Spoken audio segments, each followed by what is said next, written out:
D'abord, le 5 janvier, la communauté val-d'Orienne est secouée par le départ des suites d'un cancer de Jean-Yves Poitras.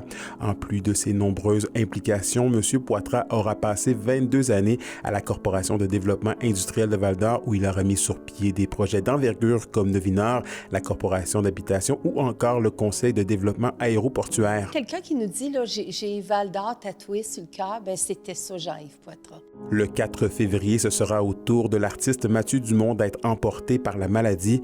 Mathieu Dumont était très présent dans le milieu culturel de Rouyn-Noranda, à la fois membre du duo Geneviève et Mathieu depuis la fin des années 90 et en tant que co-directeur de l'Écart à Rouyn-Noranda. Je décrirais Mathieu comme un homme extrêmement intelligent, brillant. Le monde politique a aussi perdu le 12 février l'un de ses piliers en la personne de Jean-Claude Beauchemin.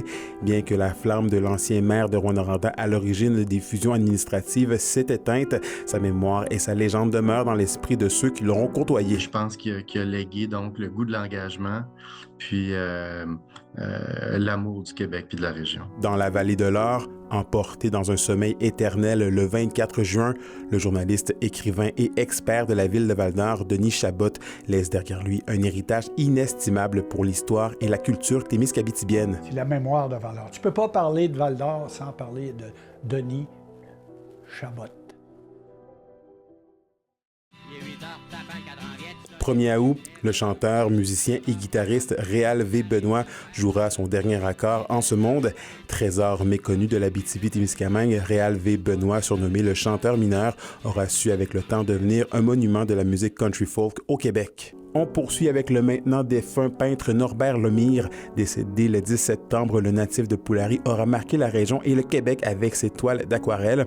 En plus de son legs artistique important, Norbert Lemire recevra au courant de sa carrière plusieurs distinctions, comme le prix Olivier Toupin. Il a exercé le métier d'artiste pendant 40 ans au moins là, en Abitibi-Témiscamingue, fait que son impact est majeur au cours des années. Décédé le 26 octobre, peu connu du grand public, René Dallaire a pourtant été d'une grande aide et un moteur d'espoir pour les personnes à mobilité réduite partout au Québec grâce à ses nombreuses réalisations. Dans ses très nombreux mérites, il recevra entre autres en 2016 la médaille du jubilé de diamant de la reine Élisabeth II, le prix communautaire Canada 150 et sera nommé chevalier de l'Ordre de Montréal en 2023.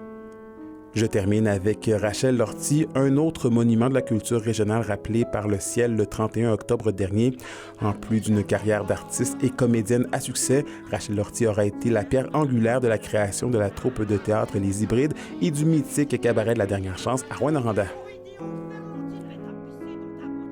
Évidemment, on ne peut pas nommer le nom de tous les grands qui nous ont quittés cette année, mais à tous et toutes, en mon nom et celui de la région, je vous dis merci et bon voyage. Anthony Dallaire pour RNC Nouvelles.